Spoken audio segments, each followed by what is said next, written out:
Chapter 15. A Midsummer Night's Dream. Are we all met?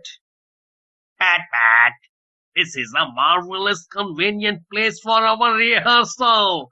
This green plot shall be our stage, this hawthorn break our tiring house, and we will do it in action, as we will do it before the Duke. Peter Quince. What sayest thou, Holy Bottom? There are things in this comedy of Pyramus and Thisbe that will never work. First, Pyramus must draw a sword to kill himself, which the ladies cannot bear. How answer you that? That's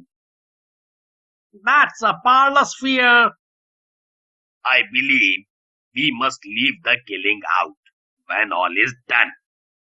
Not at all. I have a plan to make all well.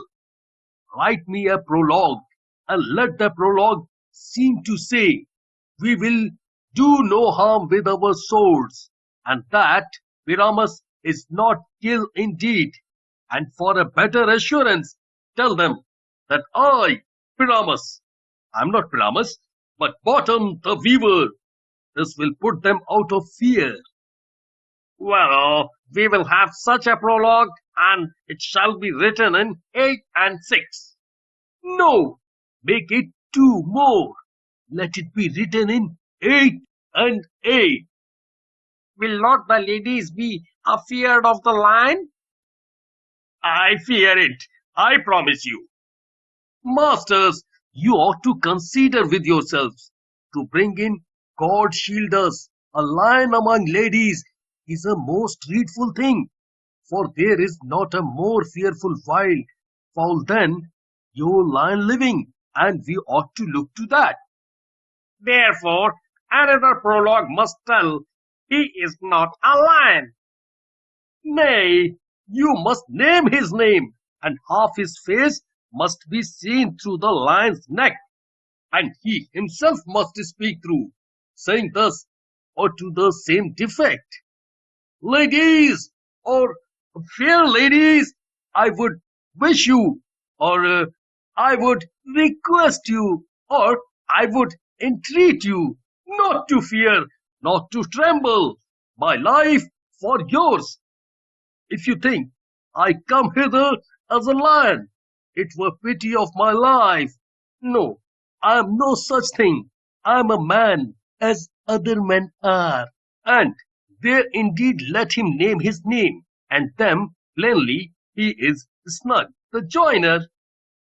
Well, it shall be so, but there are 2 other hard things, that is, to bring the moonlight into a chamber, for you know Pyramus and Thisbe meet by moonlight. Does the moon shine that night we play our play? A calendar, a calendar. Look in the almanac. Find out moonshine. Find out moonshine. Yes, it does shine that night. Why, then may you leave a casement of the great chamber window where we play open, and then the moon may shine in through the casement. Hey, or else one must come in with a bush of thorns and a lanthorn, and say, he comes to disfigure or to present the person of moonshine. Then there is another thing. We must have a wall in the great chamber. For Pyramus and Thisbe, says the story, did talk through the chink of a wall. You can never bring in a wall. What say you, Bottom? Some man or other must present wall, and let him have some plaster or some loam or some rough cast about him to signify wall, and let him hold his fingers thus, and through that cranny shall Pyramus and Thisbe whisper. If that may be, then all is well.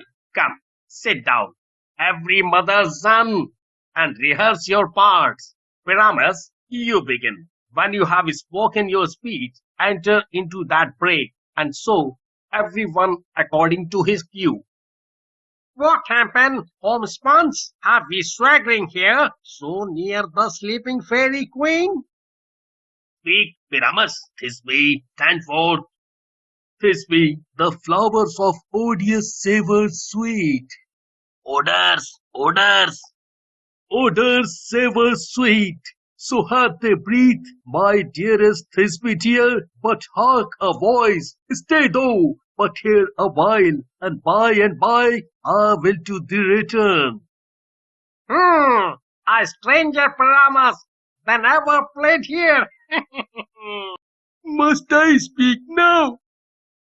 Hey, you must, for you must understand. He goes but to see a noise that he heard, and is to come again. Most radiant Pyramus, most lily white of hue, of color like the red rose on triumphant briar, most frisky juvenile and most lovely Jew, as true as truest horse, that yet would never tire. I will meet thee, Pyramus, at Ninny's tomb. Ninna's Tom, man, why you must not speak that yet? That you answer to Pyramus. You speak all your lines at once, cues and all. Pyramus, enter. Your cue is past. It is never tire. Oh, as truest horse, that yet would never tire. Re-enter Pug, and Bottom with an ass's head. If I were fair, Thisbe, I were only thine. Oh, monstrous! Oh, strange! We are haunted! Pray, masters, fly! Masters, help! Help! Why do they run away? This is a knavery of them to make me afeard. Oh, Bottom, thou art changed. What do I see on thee? What do you see? You see an ass head of your own, do you? Bless thee, Bottom, bless thee. Thou art translated. I see their knavery. This is to make an ass of me, to fright me, if they could. But I will not stray from this place. Do what they can. I will walk up and down here, and I will sing, that they shall hear. I'm not afraid. The blackbird so black of hue, with orange tawny bill, the throstle with his note so true, the wren with little quail. What angel wakes me from my flowery bed?